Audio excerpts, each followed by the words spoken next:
안녕하세요. 최불꽃입니다. 사람은 세상에 태어나 자라면서 늙고 죽는 것은 자연스러운 현상입니다. 사실 노화는 어느 정도 유전자의 영향을 받지만 다만 그 속도가 다를 뿐 우리가 거스를 수 없는 자연의 법칙입니다. 30대부터는 노화가 시작되는 시기로 막연히 예전과 같지 않은데 라는 생각이 들며 몸의 여러 기능이 쇠퇴하고 있다는 것을 느낄 수 있지만 확실하게 무언가가 나빠졌다는 것을 알게 되는 때는 아닙니다. 바로 이때 나이가 들게 하는 여러 가지 생활 습관을 어떻게 고쳐 나가느냐가 중요합니다.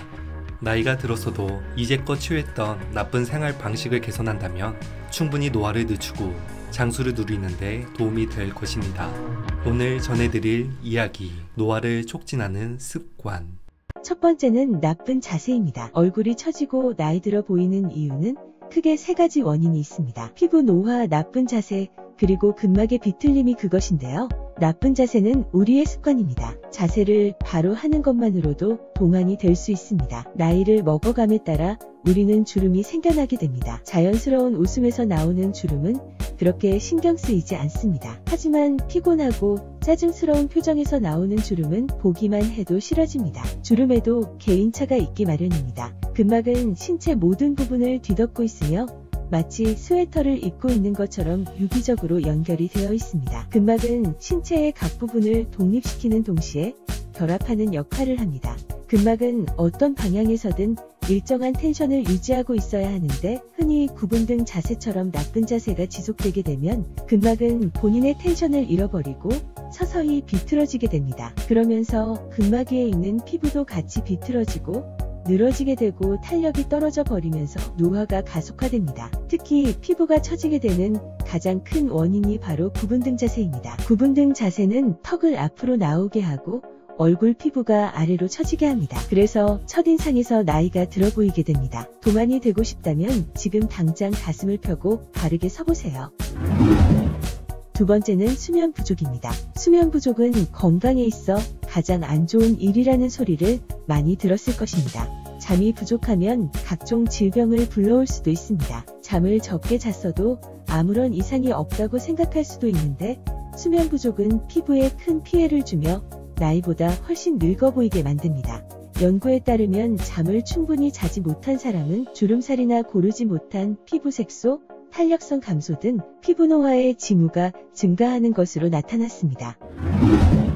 세 번째는 잦은 설탕 섭취입니다. 설탕을 많이 먹으면 살이 찌고 치아만 상하는 것이 아닌 서서히 우리 몸을 지탱해주는 뼈 건강까지 위태롭게 합니다. 정제 설탕 속에는 섬유질이나 미네랄, 비타민 등이 거의 제로에 가깝습니다. 그래서 정제 설탕을 많이 섭취하면 신체는 가장 빠른 방법으로 뼈와 치아에서 칼슘을 꺼내 부족한 영양분을 보충합니다. 그렇기 때문에 정제 설탕은 골다공증을 유발하는 주범이 될 수 있습니다. 이는 포도당, 올리고당, 물엿 등에도 동일하게 적용되며 비정제 설탕이라도 많이 먹어 혈당이 올라가면 신체는 항상성을 유지하기 위해 인슐린 분비를 늘리는데 이 과정에서도 노화는 촉진됩니다. 또한 면역체계 자체가 흔들리면서 신체 항산화 능력이 떨어지게 됩니다.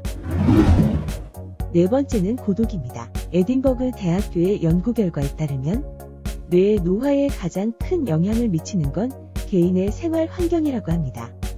어떤 라이프 스타일을 갖고 있는지가 뇌 노화에 75%가량 영향을 준다는 결과를 발표했습니다. 외로움은 나이가 들어감에 따라 삶의 질을 점점 떨어뜨리고 수명을 단축시킵니다. 비슷한 나이대의 친구 몇 명만이 있는 경우 세월이 가면서 하나 둘 병이 나거나 사망하면 갑작스럽게 외로운 상태가 될 수 있습니다. 또한 고독은 치매 발생 위험을 65% 증가시킨다고 합니다. 다섯 번째는 은퇴입니다. 외적인 젊음도 중요하지만 뇌에 노화가 찾아오는 것은 더 치명적입니다. 캘리포니아 대학교 샌디에이고 캠퍼스 의대의 그레고리 G. 브라운 교수는 일상생활에서의 활동성이 쇠퇴하는 것을 감소시키려면 정신적으로 활발한 상태를 유지해야 한다고 말합니다. 그런데 직장에서 은퇴를 하면 이런 정신 상태를 유지하기 힘들게 됩니다. 은퇴를 한 뒤에도 사고력과 판단력, 기획력 등을 활발하게 유지할 수 있는 일을 해야 합니다. 요리법을 배우거나 운동 수업에 참여하거나 하는 것 등이 도움이 됩니다. 여섯 번째는 청력입니다. 노인이 되면 자연스럽게 청력이 떨어지게 됩니다. 하지만 이런 청력 손실은 피할 수 없는 것이 아닙니다. 평소 헤드폰을 하루 1시간 이상 사용하지 않고 볼륨을 작게 해놓고 듣는 등의 건강 습관을 유지하면 청력 손실을 어느 정도 막을 수 있습니다. 잘 듣지 못하게 되면 주변 환경과 상호작용을 할 수 없게 되며 이로 인해 고립이 심화될 수 있습니다. 일곱 번째는 스마트폰입니다. 현재 우리는 그 어느 때보다 휴대폰 사용 시간에 압도당하고 있습니다. 스마트폰을 볼 때마다 습관적으로 시야를 낮추고 고개를 숙인다면 어떻게 될까요? 턱에서 목으로 이어지는 목선은 둔탁해지며 턱살이 축 늘어진 이중턱 등의 얼굴 변형이 생기게 됩니다.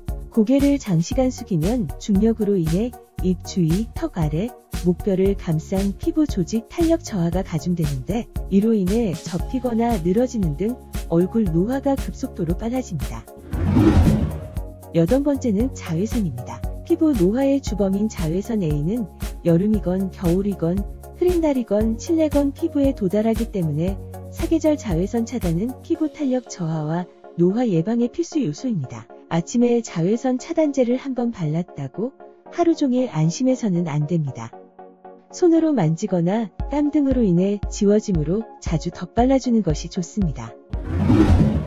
아홉 번째는 온도입니다. 가을에서 초봄까지는 내부 온도와 습도를 유지해야 합니다. 난방이나 냉방에만 신경을 쓰다 보면 오히려 습도가 낮아 피부 속이 마르고 건조해져 열살은 더 늙어 보이게 됩니다. 피부 온도는 체온보다 4에서 5도 낮은 31도가 정상입니다.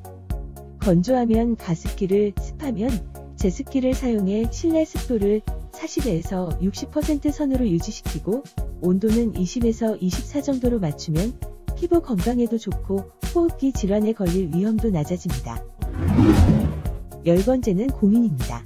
고민이 생기면 얼굴부터 변하게 됩니다. 스트레스를 적절하게 풀지 못하는 사람은 생체 나이가 실제 나이보다 많게는 수십 년까지 더 들어 보일 수 있습니다. 얼굴의 인상이 울상이고 우울한 표정을 짓고 있는 사람과 매사에 긍정적이고 인상이 밝은 사람을 비교해보면 1년, 5년, 10년이 지날수록 피부 나이, 몸매 나이, 호르몬 나이에서 큰 차이를 보인다는 연구 결과가 있습니다. 잘 웃는 사람은 생체 나이가 실제 나이보다 7에서 8년 젊어지고 누군가의 이야기를 잘 들어주고 위로하는 걸 즐기는 사람은 8년 젊어지며 긍정적인 태도를 가진 사람은 6년 이상 젊어진다고 합니다. 나는 늙었어라고 생각만 해도 뇌 능력이 현저히 떨어진다는 사실 알고 계셨나요? 확실한 건 부정적인 것보다 긍정적인 것이 낫다는 것입니다. 건강의 차이가 곧 인생의 차이다. 시청해주셔서 감사합니다. 행복한 하루 되시길 바랍니다.